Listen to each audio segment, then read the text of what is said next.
Hey, Pastor Tommy here with your weekly update and sermon teaser. By way of update, I don't have that much other than to say it is getting hot out here in the Pacific Northwest. I mean, it's like 80 degrees and I'm melting. The struggle is real if you live here. Trust me.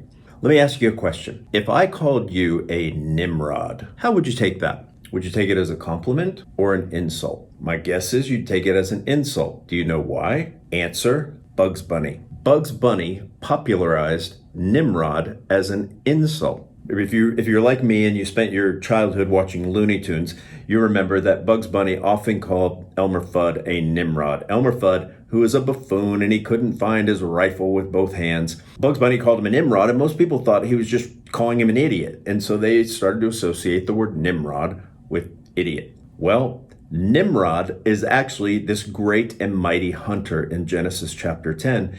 And Bugs Bunny was actually referring to that. He's being sarcastic when he talked to Elmer Fudd. Elmer Fudd, you are Nimrod, right? You're this great and mighty hunter. Not. Well, that's what we're going to be talking about this week. Not specifically Nimrod, but we're going to be talking about nations and where they came from and Nimrod's place in that for sure. You see, in Genesis chapter 9, Noah, the ark lands, and Noah has 3 sons, and 2 of them are given blessings, one of them is cursed, and then they go out and form nations. That we're given a list of the nations that come from these 3 men.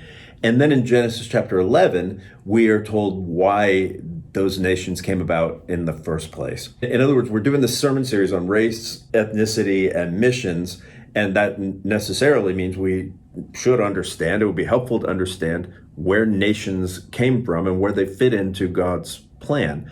That's what we'll be talking about this week. Where does Nimrod fit in? Well, Nimrod is named in Genesis chapter 10 in this list of nations as the founder of Babylon. He's a great and mighty hunter. He is this tyrant in many ways who drives the city of Babylon's founding and ultimately the Tower of Babel. And so Nimrod is behind it. Nimrod ultimately is associated with the god Marduk, who is the chief of the gods who would be against Yahweh. And so there's all this cool stuff that when you start to look at Nimrod and you start to look at the Table of Nations, and when you start to look at the Tower of Babel and how God created the nations on one hand as a punishment for disobedience and for their pride. On the other hand, he created the nations as a preservative and as a grace, because man unified against God could accomplish anything, he said.